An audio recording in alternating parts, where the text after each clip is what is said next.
ओम अज्ञानतिमिरान्धस्य ज्ञानञ्जनशलाकया चक्षुरुन्मिलितं येन तस्मै श्रीगुरवे नमः। श्रीचैतन्यमनोभीष्टं स्थापितं येन भूतले स्वयं रूप कदा मह्यं ददाति स्वपदान्तिकम्।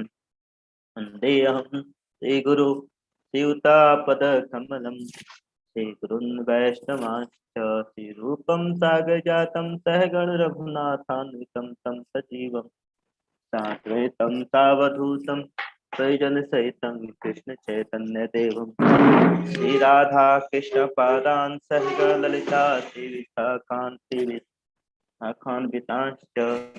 हे कृष्ण करुणा सिंधु दीनबन्धु जगत्पते गोपेश गोपिका कांत राधा कांत नमस्ते सप्तकांचन गौरांगी राधे वृंदावनेश्वरी वृषभानुसुते देवी प्रणमामि हरिप्रिये वाञ्छाकल्पतरुभ्यश्च कृपा सिन्धुवैः च पतितानां पावनेभ्यो वैष्णवेभ्यो नमो नमः। जय श्री कृष्ण चैतन्य प्रभु नित्यानंद श्री अद्वैत गदाधर श्रीवासादि गौर भक्तवृंद। हरे कृष्ण कृष्ण कृष्ण हरे हरे हरे राम राम राम हरे हरे। नमः ओम विष्णुपदाय कृष्ण प्रेष्ठाय भूतले श्रीमते भक्तिवेदांत स्वामी ते नमः। नमस्ते शास्त्र देवे गौरवाणी प्रचारिणे निर्विशेष शून्यवादी पाश्चात्य देश धारिणे। हरे कृष्णा। तो आप सभी भक्तों का मैं स्वागत करता हूँ आज के हमारे इस भगवत गीता के 15वें सत्र में। और हम लोग आज इस भगवत गीता के 15वें सत्र पर बड़ा ही विस्तार से चर्चा करेंगे। और आज के सत्र का नाम है, बड़ा सुंदर नाम है, आज के सत्र का नाम है पुरुषोत्तम योग। और ये बहुत ही सुंदर अध्याय है। इसमें भगवान के बारे में बड़ा ही सुंदर से चर्चा किया गया है। तो सत्र को हम जस्ट मैं शुरू कर रहा हूँ। और नमो, इसके लिए जस्ट मैं प्रार्थना करूंगा एक बार। नमो ओम विष्णुपदाय कृष्ण पृष्ठाय भूतले श्रीमती भक्तिवेदांत स्वामिनिति नामने नमस्ते सरस्वती देवे गौरवाणी प्रचारिणे निर्विशेष शून्यवादी पाश्चात्य देश तारिणे। तो ये है आपका आज का अध्याय है पुरुषोत्तम योग। आप सभी लोग को एक मिनट, आप सभी लोग को दिख रहा होगा पूरे अच्छे से, मुझे उम्मीद है। और कल के हम लोग सत्र पर हम लोग आज थोड़ा पुनरावलोकन कर लेते हैं कि कल का जो सत्र था हमारा, उसमें क्या क्या चर्चा की हम लोग। भौतिक गुण किस प्रकार जीवों को बांधता है इसके बारे में चर्चा की। और विभिन्न गुणों में मृत्यु के बाद जीवात्मा की क्या क्या गति होती है इसके बारे में चर्चा किए हम। और गुणों के दीर्घकालीन, मध्यकालीन तथा तत्कालीन प्रभाव इसके बारे में चर्चा की। गुणों से परे जाना यानी गुणातीत कैसे हुआ जा सकता है इसके बारे में जाने। गुणों से परे जाने से व्यक्ति दुखों से परे जा सकता है। जब हम इन तीनों गुणों से बाहर निकलेंगे तो कैसे हम दुखों से पार कर सकते हैं इसके बारे में चर्चा की। और जो गुणातीत लोग हैं, जो इस सभी गुणों से बाहर हैं, उनका क्या लक्षण है। आधुनिक जगत के महानतम उदाहरण जो श्री प्रभुपाद हैं, ये गुणातीत, इसके बारे में हम लोग चर्चा की। तो आज आज आज का अध्याय हम लोग चर्चा करते हैं। एक मिनट, तो एक मिनट, तो आज के अध्याय में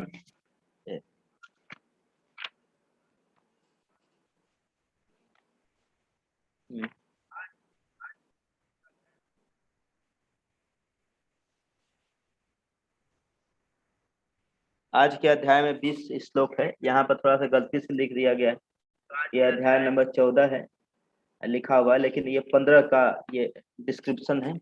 तो पुरुषोत्तम योग है यहाँ बताया गया। श्लोक नंबर 1 to 6 जो है, भौतिक जगत से आध्यात्मिक जगत द्वारा वैराग्य द्वारा प्राप्ति और आत्मा का स्थानांतरण, संसार में कृष्ण द्वारा हमारे परम कर्ता के रूप में देखना, वेद और वेदांतों का सार और कृष्ण को जानना अर्थात सब कुछ जानना, इसके बारे में चर्चा करें। तो हम देखते हैं यहाँ पर भौतिक जगत से आध्यात्मिक जगत यानी वैराग्य और शरणागति के द्वारा भगवान को जान, ये जानेंगे। ये बड़ा ही सुंदर श्लोक है। इसको जब आप सभी लोग को पता होगा, आप लोग में से कई लोग को पता होगा क्या कि अधिक मास, जिसको जिसको अधिक मास के बारे में पता है तो वो सभी लोग कमेंट बॉक्स में लिख सकते हैं अधिक मास क्या होता है। तो अधिक मास के बारे में मैं ये बताना चाहूंगा कि अधिक मास जैसे उसको बोलते हैं, कई लोग मल मास भी बोलते हैं। मल मास मतलब उसको कई लोग बहुत ही सोचते हैं कि बहुत बेकार मंत्र है, इसमें कोई शुभ कार्य नहीं करना चाहिए। लेकिन शास्त्रों में ऐसा नहीं बताया गया है। शास्त्रों में जो मलमास है, मलमास देवी, वो अधिक मास देवी भगवान विष्णु जी के पास पहुंची और भगवान विष्णु जी से पूछी कि भगवान इस मंत्र को, अब मेरे मंत्र को सभी लोग क्या करते हैं कि नकार देते हैं, कोई भी शुभ काम नहीं करते हैं। मैं बहुत दुखी हूँ, मुझे कृपया मुझे शरण दीजिए, अपने अपने चरण कमलों में शरण दीजिए। भगवान उनके प्रार्थना को देख करके बड़े खुश होते हैं और बड़े ही दया करते हैं, दया करके बोलते हैं कि आज से आपका नाम अधिक मास नहीं, मलमास नहीं रहेगा, आपका नाम पुरुषोत्तम मास। आपके महीने को नाम मैं अपना नाम देता हूँ, इसलिए इस महीने को पुरुषोत्तम मास भी बोलते हैं। अब पुरुषोत्तम मास हर 4 साल के बाद एक बार आता है। हर 4 साल के बाद क्या होता है, एक मंथ आता है जिसको क्या बोलते हैं, पुरुषोत्तम महीना बोलते हैं। ये चतुर्मास के समय ही ये मंथ आता है, कार्तिक से 1 महीने पहले। और उसके बाद कार्तिक आता है। तो अभी 2 साल पहले शायद अधिक मास गया है। अधिक मास के बाद हम लोग इस मंथ को कार्तिक मंथ में आगे बोलते हैं। तो इस अधिक मास में क्या होता है, कई श्रद्धालु लोग, कई जो भगवान के शुद्ध भक्त लोग होते हैं, हमारे इस्कॉन मंदिर में भी इसको रोज रोज क्या करते हैं, इस चैप्टर को रोज पढ़ते हैं। तो आप लोग भी अधिक मास आएगा तो आप लोग इस जो 15 नंबर अध्याय है इसको पढ़ने का प्रयास कीजिएगा। तो यहाँ बताते हैं, तो भगवत गीता इसका पहला श्लोक क्या है, तो बता रहे हैं भगवान इस संसार क्या है और आध्यात्मिक जगत के बीच में यहाँ पर डिफरेंस पैदा करें। तो यहाँ बताएं, क्या बता रहे हैं, भगवान बोलते हैं ऊर्ध्वमूलम अधम शाखम अस्वस्थम प्राहु अव्ययम सन्तंसि यस्य पर्णानि यस्तम वेद स वेदवितम। बता रहे हैं भगवान ने कहा, क्या कहते हैं भगवान, कहा जाता है कि ऊर्ध्वमूलम अधम शाखा, यह एक शाश्वत अस्वस्थ, अस्वस्थ मतलब बरगद का वृक्ष। देखिए आपको पिक्चर पिक्चर में दिखाया गया, एक शाश्वत अस्वस्थ वृक्ष है जिसकी जड़ें तो ऊपर की ओर है और शाखाएं क्या है, नीचे की ओर, और वैदिक और पत्तियां वैदिक स्रोत हैं। और जो इस वृक्ष को जानता है वो वेदों का ज्ञाता है। देखिए आप लोग को पिक्चर में दिखाया गया है, एक बरगद का पेड़ है जो उसको नीचे दिखाया गया और ऊपर जड़े। तो इसी के बारे में भगवान यहाँ पे क्या कर रहे हैं, अर्जुन को बता रहे हैं। तो इसको जानने का प्रयास करते हैं। तो ये संसार क्या है, इसी की तरह से, ये संसार क्या है, इसी की तरह से। देखिए यहाँ बता रहे हैं कि यहाँ पे देखिए एक नदी है, एक क्या है, नदी। नदी में देखिए, नदी किनारे किनारे पेड़ है, नदी किनारे किनारे क्या है, पेड़। तो नदी किनारे किनारे जो पेड़ है, इस पेड़ की छाया भी क्या पड़ रही है, नदी में पड़ रही है। अब कोई व्यक्ति नदी में देखेगा, क्या देखेगा, अरे नीचे लिख रहा है कि अरे पेड़ उल्टा है, नीचे आम, मान लीजिए नदी किनारे आम का पेड़ है तो नीचे क्या देखेगा, आम नीचे देखेगा कि ऊपर देखेगा, नहीं नीचे देखेगा, क्योंकि नीचे देख रहा है। उसी तरह से बता रहे हैं आध्यात्मिक जगत नदी के ऊपर असली आम के वृक्ष के, देखो देखिए अगर कोई देखेगा तो असली जो वृक्ष है वो क्या है, नदी के बाहर ऊपर है। लेकिन जो नकली वृक्ष है वो क्या है, नदी के अंदर है, यानी परछाई क्या है, नदी के अंदर। तो बता रहे भौतिक जगत पानी में आम के पेड़ की परछाई की तरह। जैसे मैं एक स्टोरी बताना चाहूँ, मान लीजिए एक बार क्या हुआ एक रानी थी और बहुत ही, उनके राजा जो थे बड़े ही पैसे वाले थे, बहुत बड़े राजा थे। तो रानी नौलखा हार पहन करके नदी में स्नान करने गई अपनी सहेलियों के साथ। जब उस नदी में हार पहन के गई तो अपने हार को, वस्त्र को उठा करके नदी किनारे रख करके नदी में स्नान करने लगी। जब नदी से स्नान करके बाहर निकली तो देख रही हैं कि उनका वस्त्र तो है, लेकिन जो उनका महंगा जो हार था, नौलखा हार था, वो कहीं गायब हो गया। तो रानी परेशान होकर के इधर उधर ढूंढी, कहीं भी नाव, कहीं भी वो हार मिल नहीं रहा है। परेशान होकर के, बहुत परेशान होकर के राजा को आके बताई। क्या बताई कि हे राजन, मेरे जो हार है वो गायब हो गया है, कोई उसको गायब कर दिया है। तो राजा ने बहुत ही लोगों से प्रया बोला कि जो मेरे रात में मेरे इस रानी के हार को ला के देगा, मैं उसको बहुत कुछ धन दौलत में दूंगा, बहुत कुछ अपना संपत्ति दूंगा। तो एक व्यक्ति बड़ा चालाक था, वो कहा कि अच्छा मैं पता लगाता हूँ रानी कहाँ गई थी। तो पता चला कि रानी नदी में स्नान करने गई थी, वहीं से उनका हार गायब। तो वो आ करके नदी किनारे आया और आ करके हार ढूंढने लगा। तो इधर उधर झाड़ियों में ढूंढ रहे हैं, नदी में झाड़ियों में कहीं भी हार नहीं मिल रहा है। तो तक नदी के किनारे गया, देख रहा है कि नदी में हार दिख रहा है। वो बड़ा चमक रहा था हार, क्योंकि उसमें हीरे जेवरात लगे हुए थे, सोने चांदी थे, बड़े चमक रहे थे। ओह, हार तो इस नदी में गिरा हुआ है। तो तुरंत अपना हार डाला। हार डाले क्या हुआ, उस हार को निकालने का प्रयास।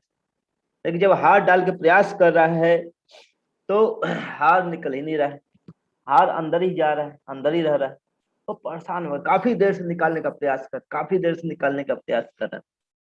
तो तब तक एक साधु उधर से गुजरे और साधु ने देखा कि ये व्यक्ति काफी देर से प्रयास कर रहा है, क्या कर रहा है। जाके देख रहे हैं पास में वो व्यक्ति पानी में से कुछ निकालने का प्रयास कर रहे हैं बार बार।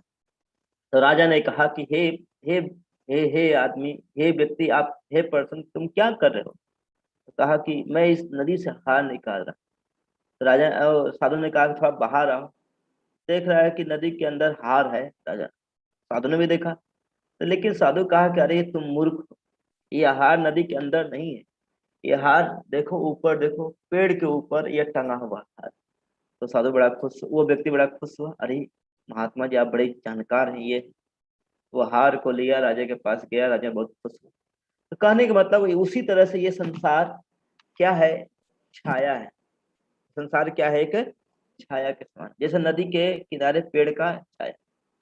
आप नदी में, मतलब पेड़ के किनारे, नदी किनारे आम का पेड़ है तो नीचे भी आम का पेड़ देखिएगा, लेकिन क्या उस आम को, पेड़ को आप देख सकते हो, लेकिन खा नहीं सकते, आनंद नहीं ले सकते। उसी तरह से संसार क्या है, इस संसार एक छायाबाजी का है।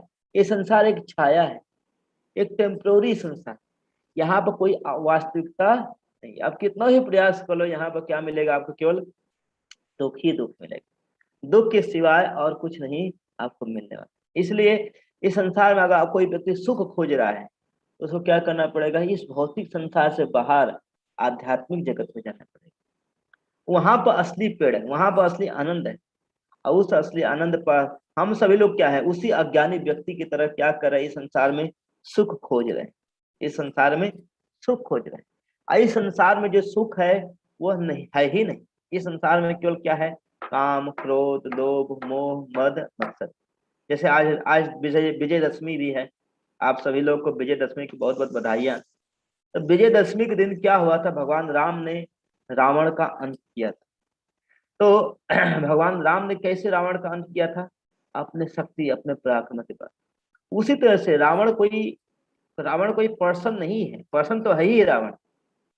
लेकिन रावण एक काम, क्रोध, छह, जो ये छह अनर्थ है, इस अनर्थों के रूप में हमारे हृदय में बैठा हो। तो इस हृदय के रावण को हम कैसे मान। रावण का मतलब होता है जो रुलाता है। रावण का एक शब्द क्या होता है, रावण मतलब रुलाना, जो दूसरों को कष्ट दे, दूसरों को रुलाए। तो क्या रावण क्या कर, देखिए सीता माता को लेकर चला गया, पूरे संसार के लोगों को रुलाया, माता सीता को रुलाया। जो दूसरों की संपत्ति को हड़प लेता है वो रावण कहलाता है। जो दूसरों को दुखी देख करके सुखी रहना चाहता है वो क्या कहलाता है, रावण। तो इस संसार में आप लोग जितने यहाँ भक्त हैं, तो क्या दूसरों को दुखी देख करके सुखी रहना चाहिए कि नहीं रहना चाहिए, आप कमेंट बॉक्स में लिख सकते हैं। तो अगर दूसरों को जो दोषी दुखी देख कर सुखी रहता है वो रावण का। तो मतलब ये नहीं कि वो रावण को जाके आज पुतला जलाना है, ये करना है, केवल ये नहीं करना है। आज के दिन एक्चुअली अपने अंदर के रावण को मानना चाहिए। तो अपने अंदर के रावण को कैसे मारा जा सकता है, ये कहने की बात नहीं, करने की बात है। अपने अंदर के रावण को मारने के लिए हमको गुरु के पास जाना पड़ेगा। जब गुरु शक्ति देंगे तो कैसे शक्ति देंगे, राम नाम की शक्ति देते हैं, भगवान के नाम की क्या करते हैं, शक्ति देते हैं। जब हम भगवान के नाम का जप करते हैं तो वो भगवान राम आकर के क्या करते हैं, हमारे अंदर के रावण को जला के भस्म कर देते हैं। जब जला के भस्म कर देंगे तो क्या होता है, असली विजयदशमी कहलाती है। असली क्या होती है, विजय। आप लोग से मेरा प्रार्थना है, सभी लोग आज से सभी लोग हरे कृष्ण महामंत्र का जप करना शुरू कीजिए। हरे कृष्ण कृष्ण कृष्ण हरे हरे, हरे राम राम राम हरे हरे। तो हरे कृष्ण महामंत्र से क्या होगा, हमारे अंदर का जो शैतान रावण है वो क्या होगा, मरेगा। ये नहीं कि कई लोग आजकल सोशल मीडिया बना रहे हैं क्या, रावण जैसा हमको पति चाहिए, रावण जैसा भाई चाहिए। अरे जानते हैं रावण अपने जो सुपनखा थी, सुपनखा के पति को रावण ने मार दिया था, रावण ने मार दिया था।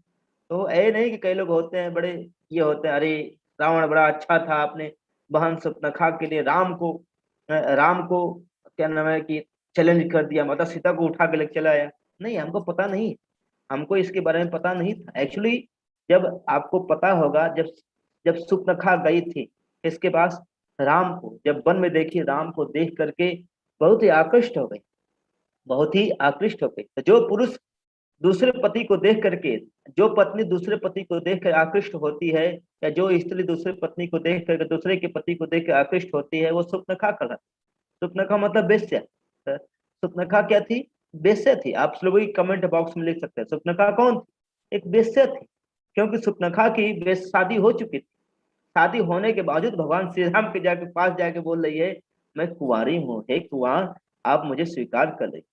लेकिन जैसे ही भगवान राम के सामने प्रपोजल रखते हैं, तो क्या होता है, भगवान श्री राम अपनी पत्नी माता सीता के प्रति देखते हैं।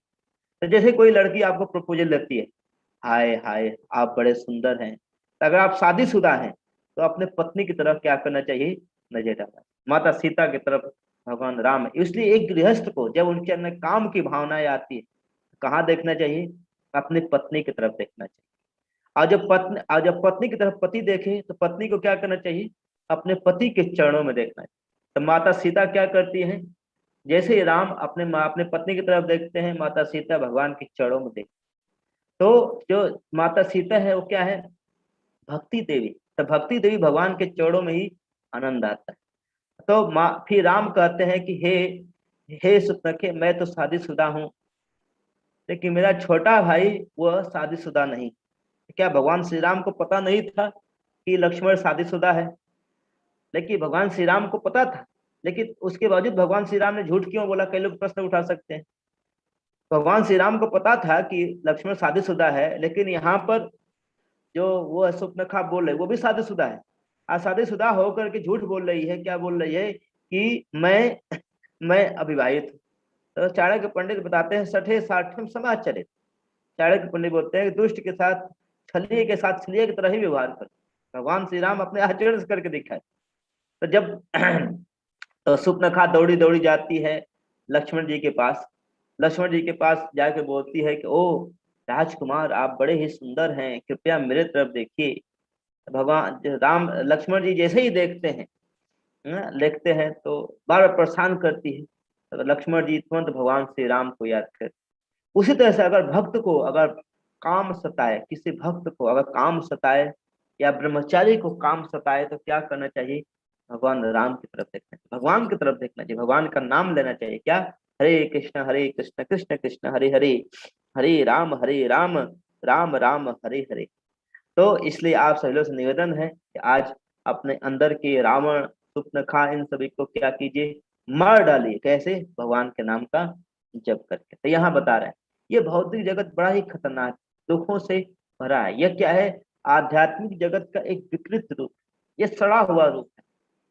जैसे यहाँ जो हम आम खाते हैं वो सड़ा हुआ आम, वो आम का असली रूप नहीं। असली आम तो आध्यात्मिक जगत। देखिए यहाँ पर एक बच्चा जब जन्म लेता है तो कितना रोता है, खून पसीने से लत होता है।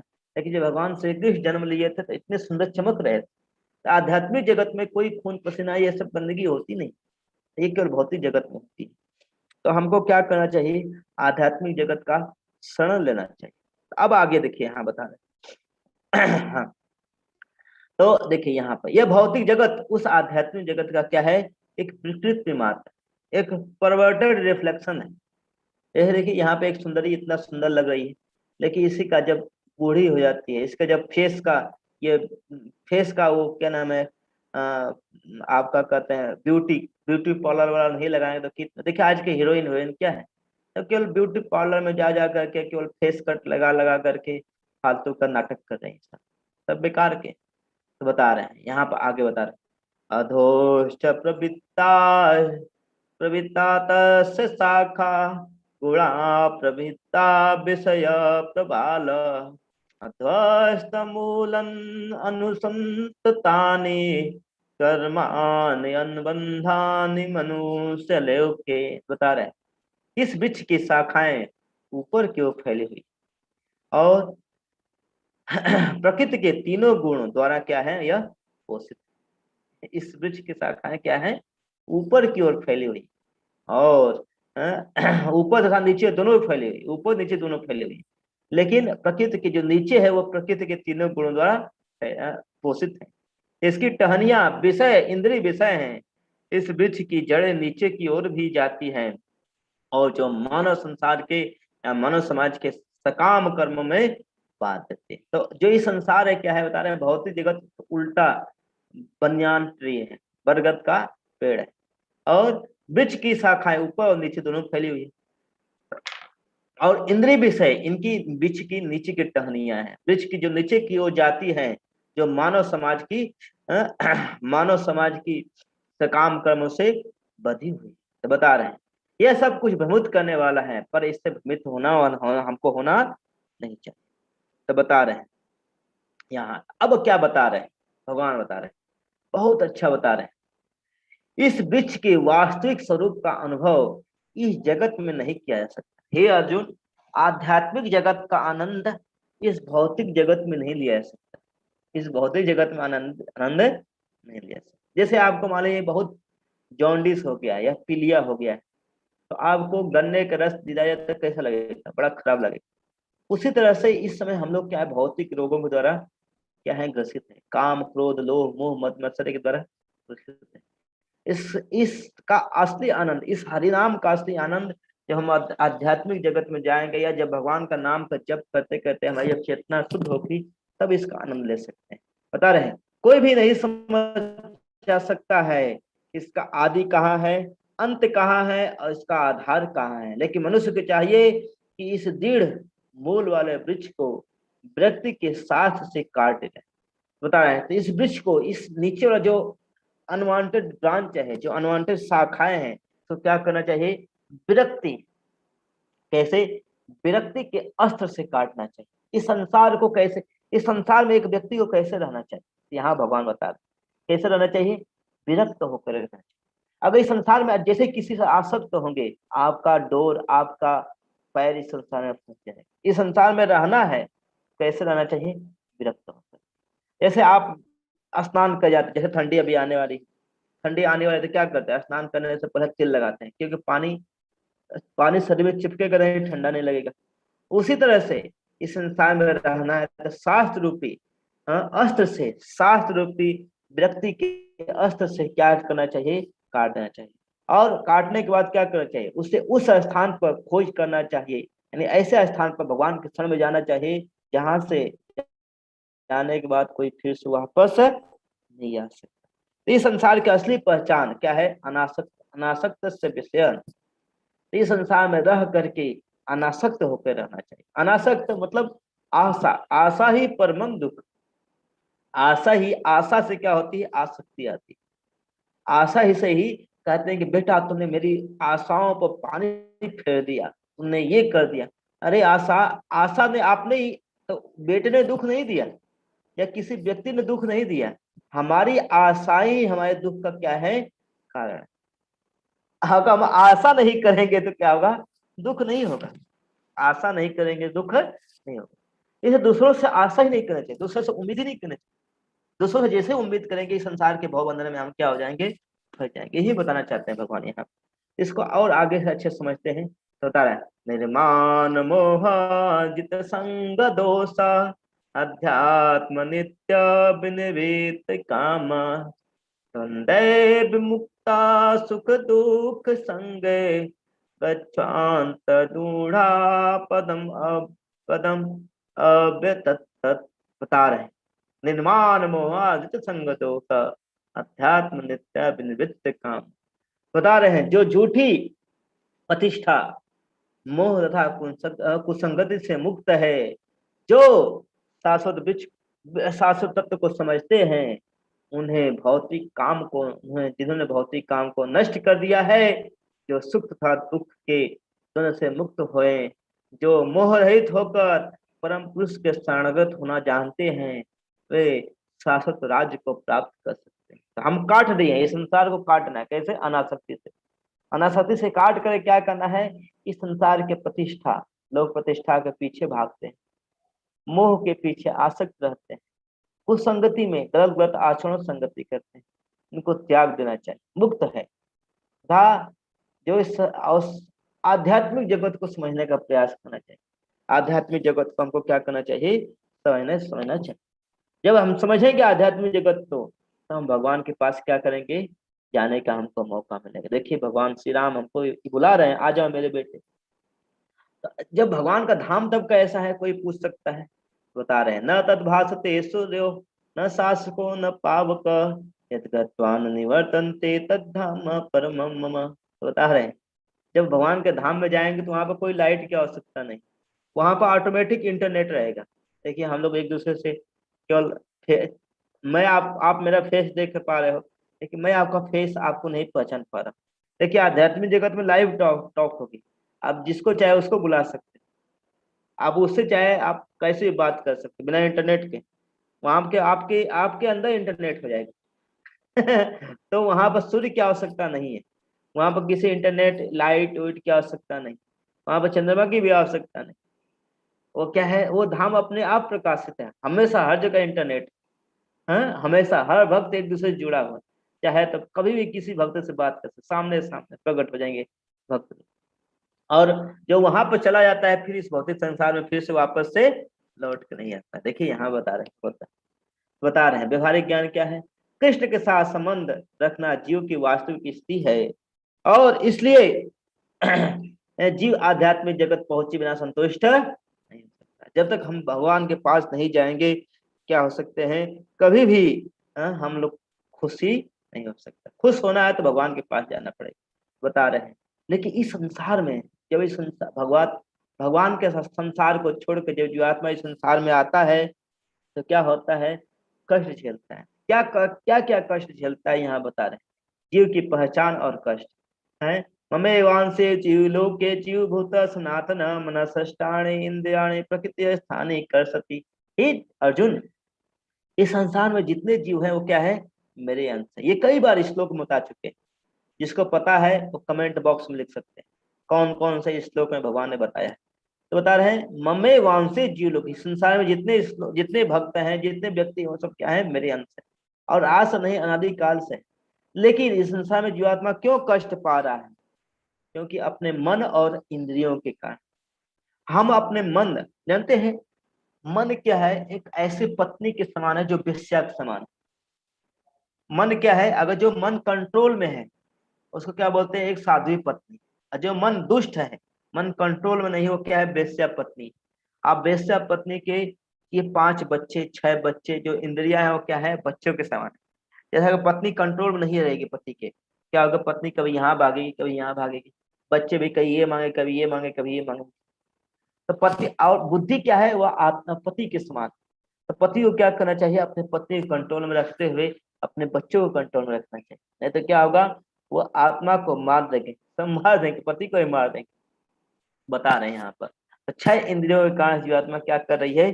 वह खोज कर रही है, बहुत ही कष्ट झेल रही है। तो बता रहे हैं शरीरम यद आपनोति यच्चाप अनुक्रमत ईश्वर गृहीत गृहीत्वा तानि संयाति वायुगंधानि निवासयत। बता रहे हैं तो जैसे ही जीवात्मा इस संसार में इस शरीर से आसक्त होता है, मन से आसक्त होता है, तो क्या होता है? वह इस संसार में जीव अपने देहात्म बुद्धि को एक शरीर से दूसरे शरीर में ले जाता है। जैसे वायु सुगंध को ले जाती है, उसी प्रकार एक शरीर धारण करता है, फिर उसका त्याग कर दूसरा शरीर धारण। तो जीवात्मा क्या होते हैं? जैसे हवा होती है, जैसे हवा चलेगी तो क्या होगा? दुर्गंध या सुगंध को सबने अपने साथ लेके जाती है। उसी तरह से जैसे ही हम समझेंगे ये मैं शरीर हूँ, मैं संसार से बिलोंग करता हूँ, तो ये चेतना हमारे इस शरीर के साथ अगले शरीर में भी क्या होती है, जाती है। तो हम देखिए यहाँ बता रहे हैं, हाँ, मूर्ख न तो समझ किस प्रकार जीव मृत्यु और भोग के संघर्ष कर पाते हैं। ये मूर्ख जीवात्मा समझ नहीं पाते। तरह मूर्ख न तो समझ पाते हैं कि जीव किस प्रकार अपना शरीर त्यागता है, और न ही वे समझ पाते हैं प्रकृति के गुणों के अधीन वह किस प्रकार शरीर का भोग करता है। लेकिन उसकी आंखें ज्ञान से प्रसूजित होने पर वह सब कुछ देख सकता है। जैसे मान लीजिए आप हैं, आपके फोन में एक बार प्रॉब्लम आ जाएगी, क्या आप समझ पाओगे कि प्रॉब्लम कहाँ गई फोन में? नहीं समझ पाएंगे। लेकिन अगर फोन को उसी एक इंजीनियर को दिखाया जाएगा, फोन का जो स्पेशलिस्ट रहेगा, इंजीनियर रहेगा, उसको दिखाते ही वो समझ जाएगा हाँ कहाँ प्रॉब्लम, कहाँ पर समस्या। उसी तरह से इस संसार में, ये संसार जो है क्यों कष्ट हो रहा है, कैसे कष्ट हो रहा है, हम नहीं जो समझ सकते, हम नहीं समझ सकते। लेकिन गुरु, क्योंकि उनकी आंखें ट्रेंड है, भक्तों की आंखें ट्रेंड है, जब उनकी संगत में रहेंगे तो हम क्या कर सकते हैं, हम देख सकते हैं कि हम कैसे इस संसार में कष्ट पा रहे हैं।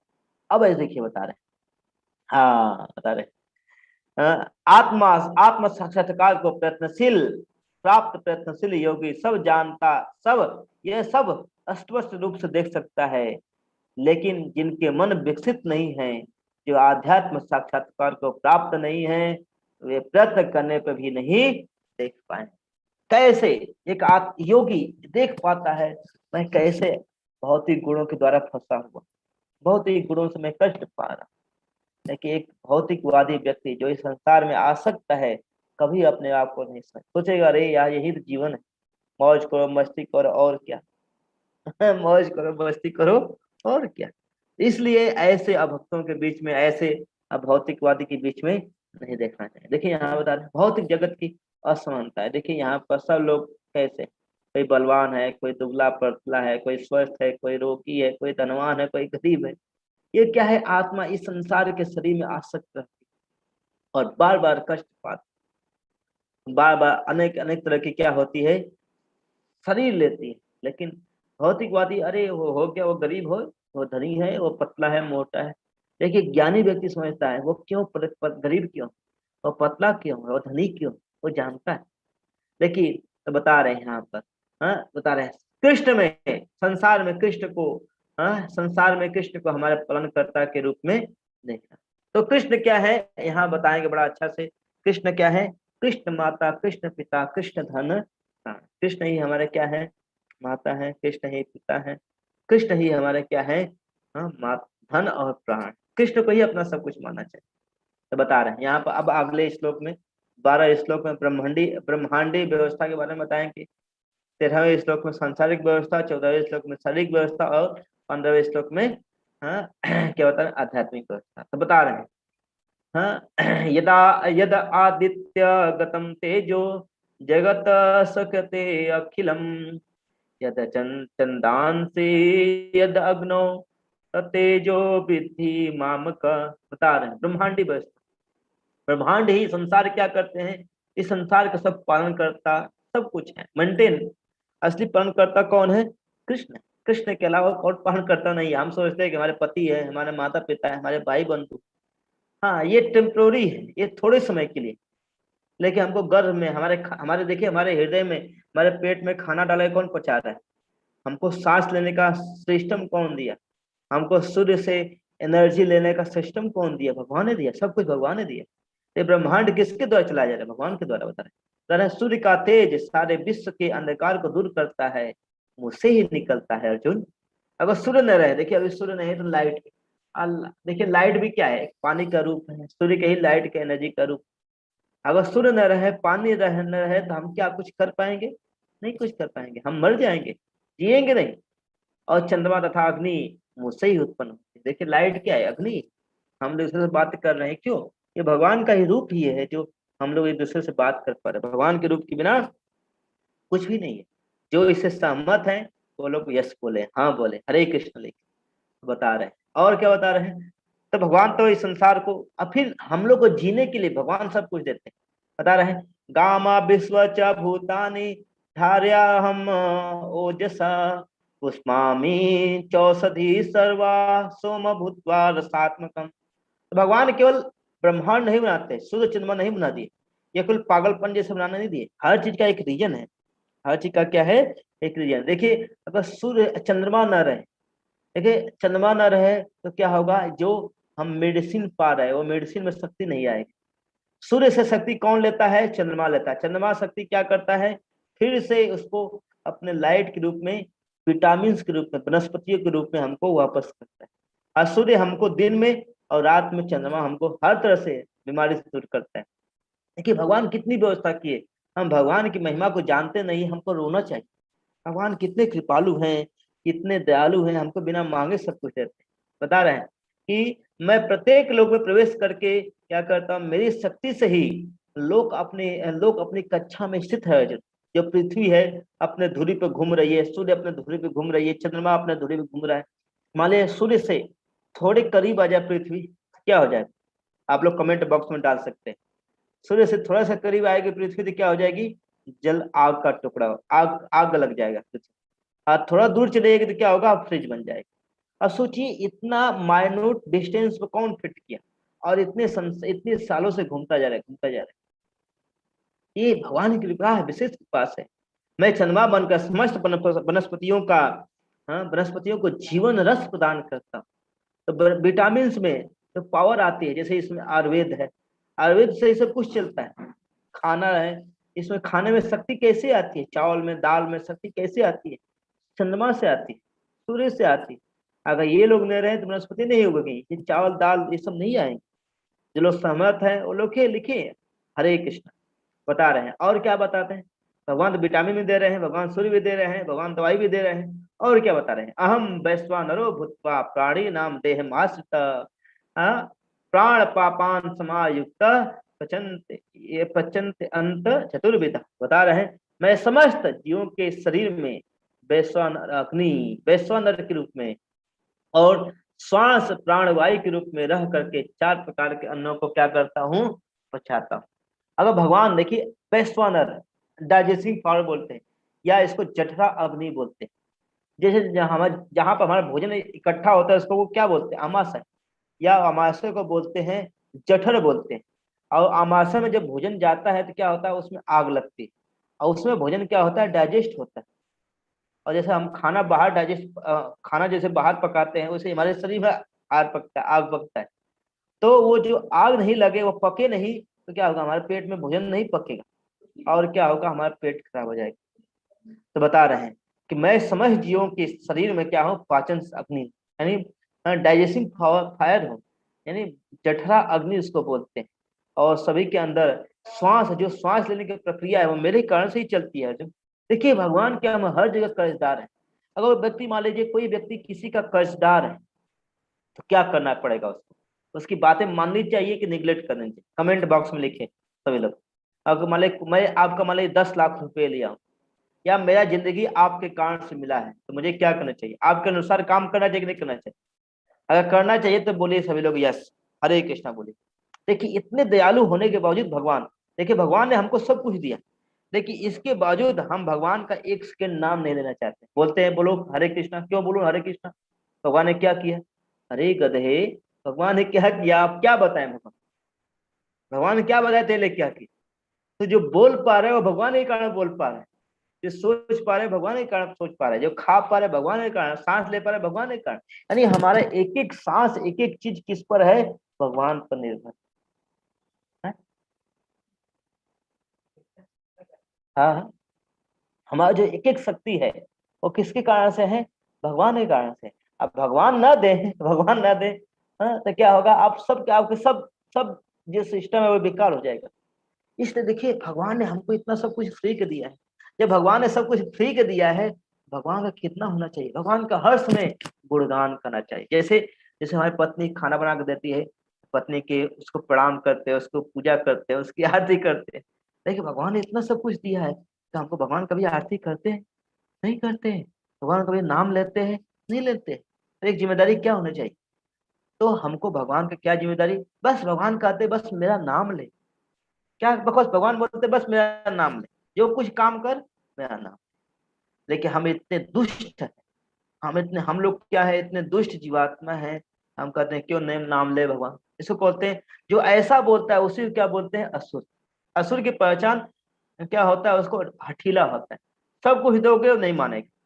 तो उसी तरह से हम सभी लोग क्या हैं, असुर हैं। हाँ, अगर जो इस बात से सहमत है सभी लोग बोलिए यस बोलिए। सच है कि नहीं? देखिए मैं भी असुर हूं। भगवान की बात है, देखिए इसी कारण से मैं भी तो आया संसार में। इसलिए हम सभी लोग असुर हैं और हम लोग को इस बात को समझना पड़ेगा। लेकिन सबसे बड़ी बात है कि अब हम लोग क्या करें, भगवान के नाम का जप करें, भगवान की बातें मान रहे हैं, हमको क्या करना चाहिए। हाँ, हम क्या करेंगे, ऐसे करने से हम भगवान के करीब हो। तो धीरे धीरे जैसे मैं हूँ थोड़ा सुधर गया हूं, तो उसी तरह से आप लोग हो सकते हैं मुझसे ज्यादा सुधर सकते हो। कैसे, भगवान के नाम का जप करके। क्या, हरे कृष्ण कृष्ण कृष्ण हरे हरे, हरे राम राम राम हरे। देखिए भगवान सबसे पहले बताए, भगवान ने इस संसार की व्यवस्था, ब्रह्मांड को बनाया। फिर ब्रह्मांड को बनाने के बाद वनस्पतियां बनाया। वनस्पतियां बनाने के बाद खाने की व्यवस्था बनाया। अब खाना पेट में चला गया तो उसको पचाएंगे भगवान।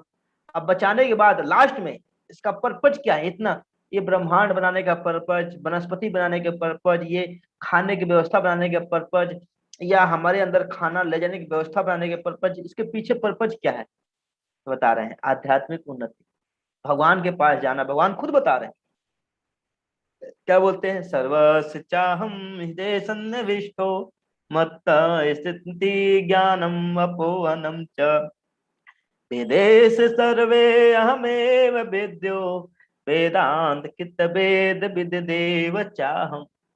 हे अर्जुन, सर्वस्य चाह, मैं सबके हृदय में बैठा, जस्ट मेरे पास तो आओ, देखो एक बार, मेरे पास आओ, समझो, मेरे बारे में समझो अर्जुन। तुम इधर उधर क्यों भटक रहे हो।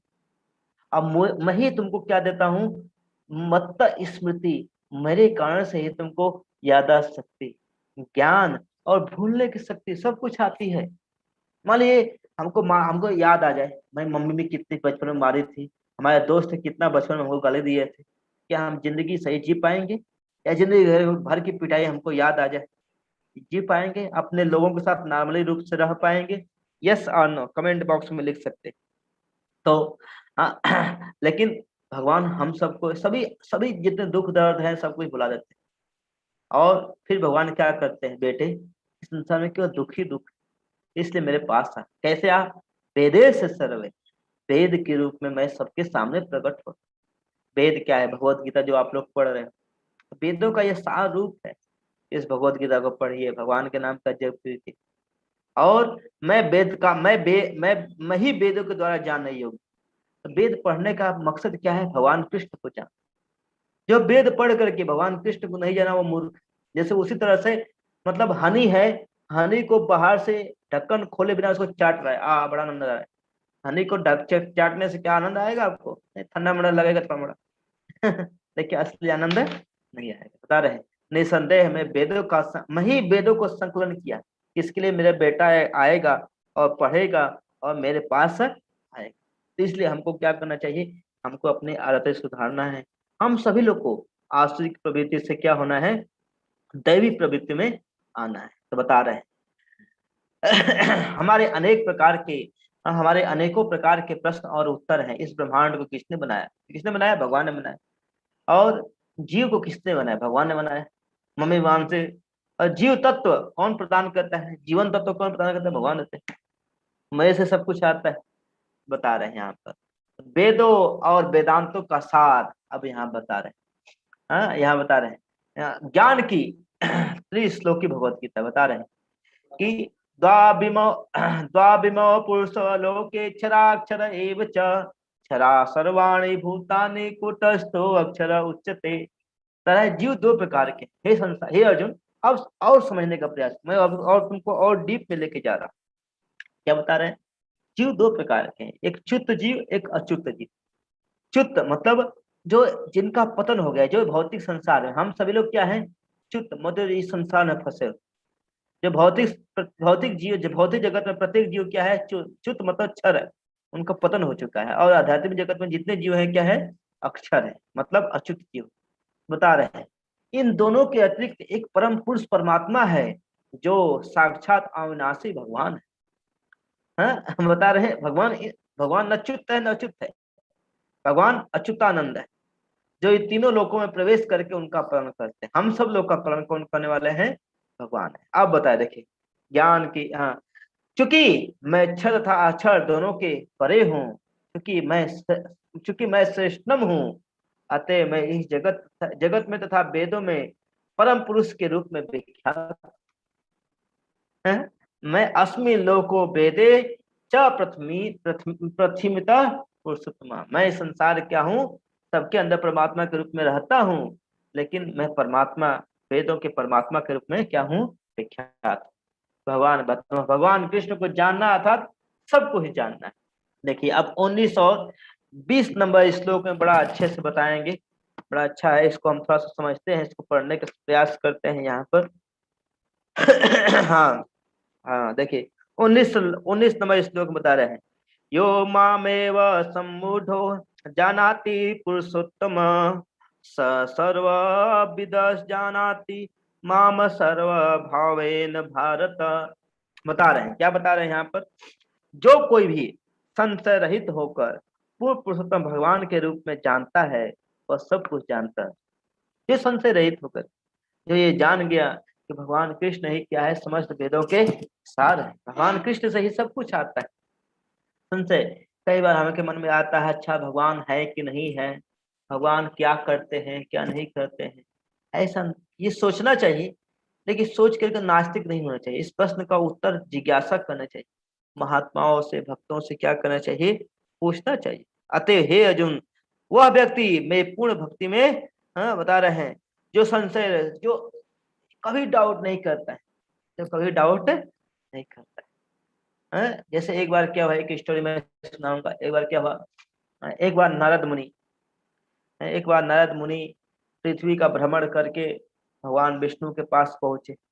अब भगवान विष्णु के पास जा करके बोले, भगवान इस पृथ्वी के जीवात्मा बड़े, क्या नाम है, बड़े दुखी हैं, इनका कुछ आने का उपाय निकालो, कुछ आने का उपाय निकालो।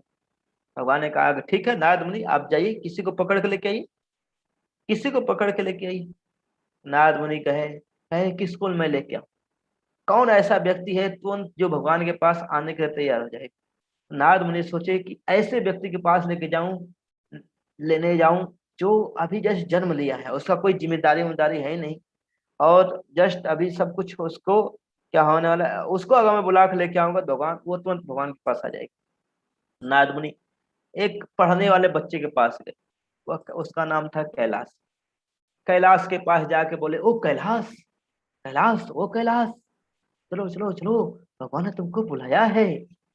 कैलाश कहा अच्छा, नारद मुनि भगवान ने मुझे बुलाया, वाह वाह वाह। नारद मुनि को देख के प्रणाम किया, बहुत स्तुति की, सब कुछ किया। तो ये कहा कि नारद मुनि क्या करो क्या करो, मैं तो आना चाहता हूँ, बस ये 12th वाला एग्जाम पास कर लूँ नारद मुनि, 12th का एग्जाम पास करके मैं आपके साथ चलूँ। नारद मुनि कहा कि बहुत अच्छा, कोई बात नहीं, आज नहीं तो कुछ दिन के बाद, आज समय क्या है, थोड़ा मोड़ा आ जाए। नारद मुनि चले गए, फिर कुछ दिन के बाद आए। नारद मुनि आकर देखे, कहे अब क्या हो गया है, उस कैलाश की शादी हो गई थी। और आके बोले, ओ कैलाश, अरे तुम तो पढ़ाई कर ली है, तुम नौकरी भी कर रहे हो, अब तो चलो। कैलाश कहते क्या बात करो नारद मुनि, अभी तो मेरी नई नई शादी हुई है। मेरी नई नई क्या हुई है, शादी हुई है, थोड़ा सा शादी का आनंद लेता हूँ, थोड़ा सा, और कुछ दिन के बाद आप आस पास आऊंगा नारद मुनि, जरूर आऊंगा, जरूर आऊंगा, चिंता मत। नारद मुनि फिर से चले जाते हैं वापस। नारद मुनि जब वापस चले जाते हैं, फिर कुछ दिन के बाद आते हैं, आकर देखते हैं तो वो जो कैलाश था बूढ़ा हो गया था, उसके नाती पोते, उसके बेटे की शादी हो गई थी। आके कैलाश को बोलते हैं, ओ कैलाश, अब तुम तो बूढ़े हो गए, देखो, हाँ, बचपन से पढ़ाई करते थे, कढ़ाई से शादी हो गया, शादी के बाद बुढ़ापा आ गया, अब तो चलो मेरे पास, मेरे साथ। कहता है कैलाश को, क्या करो नारद मुनि, अरे बच्चे बड़े, शादी वादी हुई है, थोड़ा पोते होते देख लूं, होता होता देख करके मैं चलता हूँ। अरे चलना ही तो भगवान के पास ही तो जाना है, इसके बाद और करना ही क्या है, भगवान के पास जाना है, बस बस इनके शादी कर लूंगा, मुक्त हो जाऊंगा, सब जिम्मेदारी से मुक्त हो जाऊंगा। तो शादी उदी तो हो गया, बच्चे उच्चे थोड़ा देख लो, नाती पोता देख करके बड़ा अच्छा लगता है। नारद मुनि कह के बड़े दुखी हुए नारद, और नारद मुनि फिर दुखी होकर चले गए। फिर आके अगली बार आके देखते हैं तो कैलाश गायब हो गया। क्या हो गया, कैलाश गायब हो गया। नारद मुनि बड़े उदास होकर के देख रहे, कैलाश कहाँ गया, कैलाश कहाँ गया, इधर उधर देख। तब तक एक बगल में एक सांड था, बैल था, बैल। उस बैल के रूप में कैलाश बोल रहा है। नारद मुनि कहे क्या क्या क्या कर रहा है? उस बैल बोल रहा है मैं कैलाश हूँ नारद मुनि। अरे तो कैलाश तो बैल बन गया। कहा कि अरे नारद मुनि क्या करूं, मैं बेटों के पास बहुत धन संपदा हो गया, खेत बाड़ी हो गई है, मैं उनकी खेती का क्या कर रहा हूँ, थोड़ा सा खेती करवा रहा हूँ, उनको थोड़ा सहायता कर रहा हूँ, जिससे उनका खेत अच्छे से हो सके, वो अच्छे से कमा धमा सके। तो नारद मुनि कहते अरे यार तुम तो चलो, अब एक दिन बस थोड़े दिन के बाद चलूंगा मैं आपसे। फिर कुछ दिन के बाद फिर नारद मुनि आते हैं। इस बार देख रहे हैं कैलाश फिर बैल के रूप से गायब हो गया। जा रहे थे उदास होकर नारद मुनि, तो एक कुत्ता था, भाव भाव भाव भाव भौंकने लगा। अपने दिव्य दृष्टि से नारद मुनि देखते हैं, अरे वो कुत्ता तो कैलाशी था। तो कुत्ता क्या था? कैलाशी था। नारद मुनि कहा, अरे तुम बैल से कुत्ते हो गए, अरे अरे कैलाश क्या हो गया तुम्हारी हालत, क्या हो गया क्या हो गया? कहते चलो चलो चलो अब मैं, चलो अब तो चलो मेरे साथ। कैलाश बोलता है नहीं नहीं नारद मुनि, पैसों बच्चे के पास मेरे बहुत बहुत पैसा हो गया है, और रात को अपने पत्नी के साथ बच्चों के साथ सो जाते हैं, इनके धन की सुरक्षा करने वाला कोई नहीं है। मैं कुत्ते के रूप में जगता रहता हूँ, भाव भाव भाव भाव करता रहता हूँ, जैसे इनके बच्चों की मेरे रक्षा हो सके, धन की रक्षा हो सके। नारद मुनि कहते हैं कि ओहो तुम तो बड़े आसक्त हो गए। बस नारद मुनि ये लास्ट है, लास्ट। कैलाश बोलता है ठीक है मैं अगली बार जरूर तुमको लेके जाऊंगा। कैलाश भी कहता है हाँ अगली बार जरूर चलूंगा।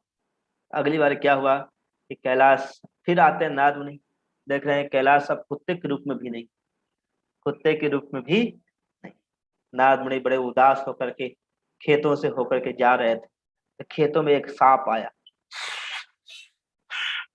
कर रहा था। नारद मुनि कहे कि एक सांप आके मुझको सुसु क्यों कर रहा, मैं तुम्हारा क्या बिगाड़ दिया? तो कैलाश बोल, वो सांप बोल रहा है ओ नारद मुनि मैं कैलाश हूँ, कैलाश। नारद मुनि कहते अरे तू कैलाश सांप बन गया है, अब क्या क्या कर रहा है?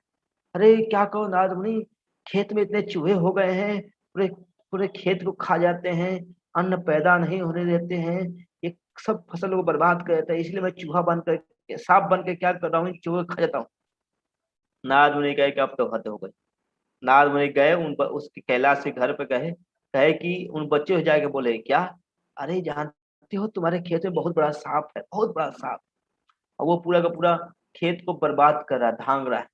अब बच्चे गुस्सा हो गए, बड़े बड़े मोटे मोटे लाठी लेके आए, कहाँ है सांप, कहाँ है सांप? जा करके सांप को खूब पीटे। कैलाश रूपी जो सांप था बोलता अरे मैं तुम्हारा पिता हूँ, मत मारो मत मारो मत मारो। तो कैलाश नारद मुनि आके बोलते हैं देखो, जिसके लिए तुम इतना प्रयास करो वही तुमको मार रहे हैं, जिसके लिए तुम इतना प्रयास करो वही तुमको क्या कर रहे हैं, मार रहे हैं। नारद मुनि कहते हैं अब तो चलो कैलाश। नारद मुनि के कहने पर कैलाश भगवान के पास जाए। तो ये कैलाश कोई और नहीं, ये कैलाश हम सभी लोग। हम सोचते हैं नहीं नहीं जवानी में नहीं, थोड़ा सा शादी होने के बाद भगवान का नाम लग जपूंगा, नहीं, शादी के बाद भी नहीं, शादी की हो जाती है बच्चों बीवी में फंस जाते हैं, वहां भी भगवान का नाम नहीं ले पाते। फिर बच्चों बीवी की शादी होने के बाद जब उनके बच्चे हो जाते हैं उसमें फंस जाते हैं। फिर उसी चक्कर में पशु बनते हैं, अनेक अनेक तरह के पशु बनते हैं। हम सभी लोग, ये कैलाश की स्टोरी किसके लिए? हमारे लिए। जो इसके सहमत हैं वो सभी लोग क्या कीजिए, इस पर कमेंट बॉक्स में लिखिए, और क्या क्या इस स्टोरी से क्या क्या हम सीखते हैं वो भी लिखिए। ये बहुत ही मार्मिक और लेसन वाली स्टोरी है। आप सभी लोग इस स्टोरी को जरूर समझिएगा। हम सभी लोग कैलाश है, इस संसार में फंसना नहीं, भगवान का नाम का जप कीजिए। हरे कृष्ण कृष्ण कृष्ण हरे हरे, हरे राम राम राम हरे हरे का जप कीजिए, और भगवान के पास चलिए। हम सभी लोग चलेंगे भगवान के साथ। यहाँ बता रहे हैं मैं क्या हूँ, मैं मैं भगवान के रूप में सबके साथ हूँ, लेकिन जो मुझे प्रेम पूर्वक भक्ति रूप में जप करता है, मैं उसके पास क्या करता हूँ, जाता हूँ। और साथ में बता रहे हैं इति गुह्यतम शास्त्रम इति मुक्तम मया नघ एतबुद्धया बुद्धिमानस्त कृत्वान कृतश्च भारत। बता रहे हैं हे अनघ, यानी हे अर्जुन, इस वैदिक शास्त्र का सर्वाधिक गुप्त अंश है। ये जो वैदिक शास्त्र का क्या है, सर्वाधिक गुप्त अंश है, जिसे मैं तुमको अभी तुम्हारे समक्ष प्रकट किया। जो इसे समझता है वह बुद्धिमान बन जाता है। जैसे आप सभी लोग समझ रहे हो, आप सभी लोग क्या है, बुद्धिमान है, आप सभी लोग बुद्धिमान है, सभी लोग बोले यस, हरे कृष्णा बोले। और जो इसे प्रयास प्रयास करता है वह पूर्ण हो जाता है, और जो इस गुह्य ज्ञान को मुझको किसी और को बताता है वह मुझको सर्वाधिक प्रिय बन जाता है। तो आप सभी लोग भगवान का प्रिय बनना चाहते हैं? अगर बनना चाहते हैं तो सभी लोग बोले यस। कैसे बन सकते हैं? आप सभी लोग क्या कीजिए, जो भगवत गीता में दिखा रहा हूँ आप सभी लोग को, ये भगवत गीता क्या कीजिए, सबको बांटिए। मैं आप लोग से हाथ जोड़कर निवेदन भी किया था क्या कि इस शास्त्र के वितरण में आप सभी लोग सहायता कीजिए। मैं एक बार फिर से आप लोग से हाथ जोड़ के विनम्र निवेदन कर रहा हूँ, आप प्लीज इस ग्रंथों के वितरण में हम लोग को सहायता कीजिए। हरे कृष्ण कृष्ण कृष्ण हरे हरे, हरे राम राम राम हरे हरे। तो यहाँ भगवान बड़े ही अच्छे से बताए, और इसको हम लोग को बहुत अच्छे से समझने का प्रयास करना चाहिए। और आप सभी लोग भगवत गीता को पढ़िए, अपने जीवन को सार्थक बनाइए। हरे कृष्ण। कोई किसी का प्रश्न है तो वो कमेंट बॉक्स में लिख सकता है, मैं उसको उत्तर देने का प्रयास करूँ। हरे कृष्ण। बता रहे हैं यहाँ पर,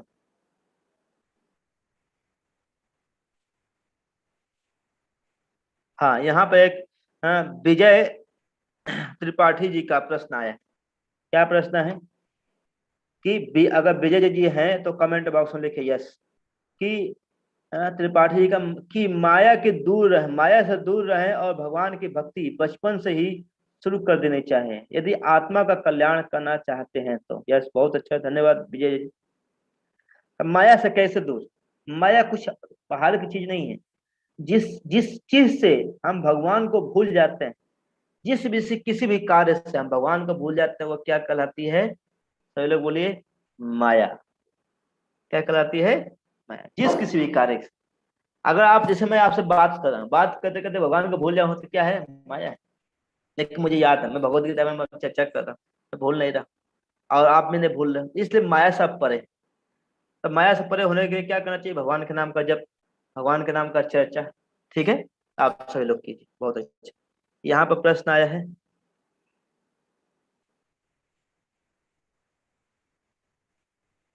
जो व्यक्ति जो जिस व्यक्ति का विवाह न हुआ हो तो उनको तुलसी माता की सेवा करनी चाहिए कि नहीं? यस, जो जिस व्यक्ति का विवाह होके चाहे ना होके, कोई भी व्यक्ति भगवान तुलसी माता की सेवा कर सकता है, कोई प्रॉब्लम नहीं है। कुछ माताएं होती हैं, उनको जो प्रॉब्लम होता है उस समय थोड़ा सा दूर रहना चाहिए तुलसी माता, और कोई प्रॉब्लम, सेवा कर सकते हैं। यहाँ सुभाष चंद्र जी बोल रहे हैं, अब तो मैं रोज भगवत गीता का पाठ कर रहे हैं। बहुत बहुत धन्यवाद सुभाष जी आपका, हम बहुत आभारी हैं आपके लिए। हम एक बार बोलते हैं, हरे कृष्ण कृष्ण कृष्ण हरे हरे, हरे राम राम राम हरे हरे। यहाँ पर विनोद सिंघल जी का प्रश्न है, 18 अध्याय के बाद पेपर का डेट कब तक होगा? उसमें 2-3 दिन का गैप मिलेगा क्या? यस, आप सभी लोग को 18 अध्याय यानी 18 तारीख तक कंप्लीट होने के बाद आप सभी लोग को 20 दिन का समय मिलेगा। कितने दिन का समय? 20 दिन का समय तैयारी करने के लिए, एग्जाम पीरियड का तैयारी है ना। तो 20 दिन के बाद यानी 18 तारीख के बाद लगभग 7 तारीख को, 7 या 8, 8 नवंबर को, 8 नवंबर को हम लोग आप लोग का एग्जाम लेंगे, याद रखिए सभी लोग। और उसके बाद एग्जाम भी आपको 1 हफ्ते का एग्जाम होगा, आपके पास 1 हफ्ते का समय रहेगा। आप पढ़ करके अच्छे से आंसर दे दीजिए, ये नहीं कि, लेकिन हाँ एक बार बैठने दीजिए, उत्तर प्रश्न का उत्तर बैठने देना शुरू किए तो एक बार में देना है, एक आईडी से देना है। आपको अपना अपना मेल आईडी रखना है, तो मेल आईडी से देना है और एक बार में देना है। ये नहीं कि आधा प्रश्न अभी दिए आधा बाद में दिए, नहीं। और 108 प्रश्न है, कितने? 108 प्रश्न।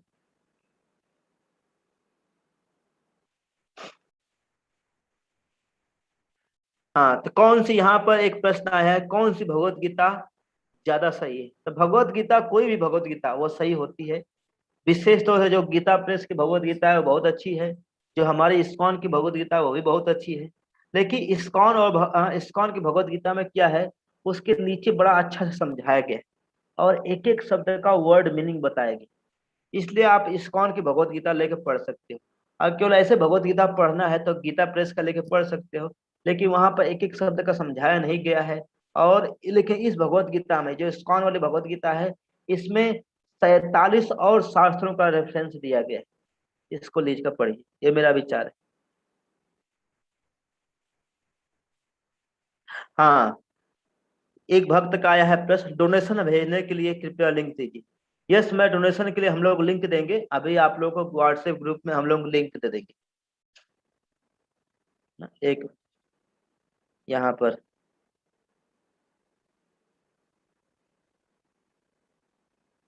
बहुत अच्छा, शरीर पाप शरीर करता है तो आत्मा नर्क क्यों जाती है? क्योंकि आत्मा इस शरीर को ही अपना आत्मा क्या होता है, शरीर से आसक्त होता है। शरीर क्या है? शरीर क्या है? शरीर एक तरह का रथ है। जैसे कोई व्यक्ति है, आप मान लीजिए गाड़ी चला रहे हैं। क्या चला रहे हैं? गाड़ी चला रहे हैं। गाड़ी चलाते चलाते आप किसी का एक्सीडेंट कर दिए, मार दिए, तो जेल किसको होता है? गाड़ी को जेल होता है कि आपको जेल होता है? बताइए। यहाँ पर किसका प्रश्न है? अश्विनी माथुर जी का। तो गाड़ी को क्यों जेल में ले जाता है? व्यक्ति को क्यों जेल में जाता है? क्योंकि गाड़ी को चलाने वाला कौन है? व्यक्ति है। उसी तरह से शरीर क्या है? कि यंत्र है। यंत्रारूढ़ानि माया, यह यंत्र है। यह यंत्र एक गाड़ी के समान है।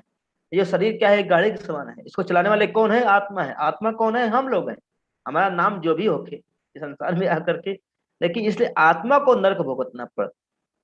अगर आपको उत्तर मिल गया हो तो यश बोलिए। देवशेखर प्रभु जी आज एक बहुत सेवा में, बहुत बड़ी सेवा में व्यस्त हैं, इसलिए आ नहीं पाए। बहुत अच्छा। प्रभु जी, चंद्रमा पेड़ों में सत्व कैसे देता है? कृपया संक्षिप्त में बताएं, पहली बार मैंने सुना। पेड़ों में सत्व, सत्व मतलब जो चंद्रमा है, जो वनस्पतियां होती है, अगर आप डॉक्टर होंगे या आयुर्वेद विज्ञान को जानते होंगे, जो वनस्पतियों में जो शक्ति आती है, वो किससे आती है? चंद्रमा से आती है। चंद्रमा की शीतलता से चंद्रमा वनस्पतियों में शक्ति आती है। आप किसी डॉक्टर से जाके कंसल्ट कर सकते हैं। गुरु जी एक, हाँ, क्या तुलसी माला के नाम पर भी जप कर सकते हैं जिनका विवाह न हुआ हो? यस, अगर आप लहसुन प्याज नहीं खाते हैं तो आप जप कर सकते हैं। विजय त्रिपाठी जी तुलसी माला के जप जप कर सकते हैं। और बेस्ट है, हाँ, अभी जब दीक्षा होगी आपकी तो आपको तुलसी माला दिया जाएगा, इसे चिंता मत कीजिए। रोज जी यदि फेल हो जाए तो वापस फिर से एग्जाम दे सकते हैं क्या? यस, फेल हो जाए तो कोई परेशानी नहीं, आपको फिर से मौका दिया जाएगा एग्जाम देने का। तो क्वेश्चन पेपर एमसीक्यू होगा।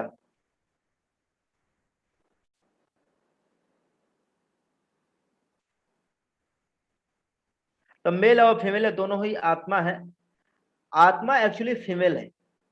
हम बस एक शरीर एक मेल का पकड़ लिए हैं, कोई शरीर फीमेल का, लेकिन आत्मा क्या है? फीमेल है। हम सभी लोग फीमेल है, इसलिए परेशान नहीं हो रहे। यहाँ पर मुनि पायल जी बोलते हैं, मेरे पास I have ISKCON Bhagavad Gita. हाँ, बहुत बहुत धन्यवाद माता जी। हाँ, आशुतोष श्रीवास्तव जी बोलते हैं, प्रभु जी साधारणतः यह बोला जाता है कि हम तो भगवान का नाम लेते हैं, तो तुम्हारे तुम्हारे कहने पर क्यों ले? बहुत अच्छा, अगर कोई भगवान का नाम लेता है तो बहुत अच्छा, उसको बोलने की जरूरत नहीं है। लेकिन नाम नहीं लेता है इसलिए बताया जाता है कि भगवान का नाम ले।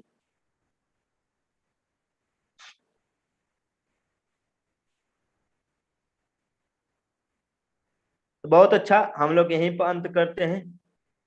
आप सभी लोग का बहुत बहुत धन्यवाद। और हम लोग कल फिर से मिलते हैं। और आप लोग से निवेदन है, क्या अगर आप लोग को आज का सेशन अच्छा लगा तो आप इस रिकॉर्डिंग को और लोगों को फॉरवर्ड कर सकते हो, और अधिक से अधिक लोगों को शेयर कीजिए, और अधिक से अधिक लोगों को भगवान की महिमा का सुनने का मौका दीजिए। और इस चैनल को लाइक, शेयर एंड सब्सक्राइब कीजिए, जिससे अधिक से अधिक लोगों को इसका मौका मिले। हरे कृष्ण कृष्ण कृष्ण हरे हरे, हरे राम राम राम हरे हरे। जगत गुरु शील प्रभुपाद की जय। गौर भक्तबिंद की जय। आप सही भक्तबिंद की जय। ताई गौर प्रेमानंदे। हरि हरि बोल।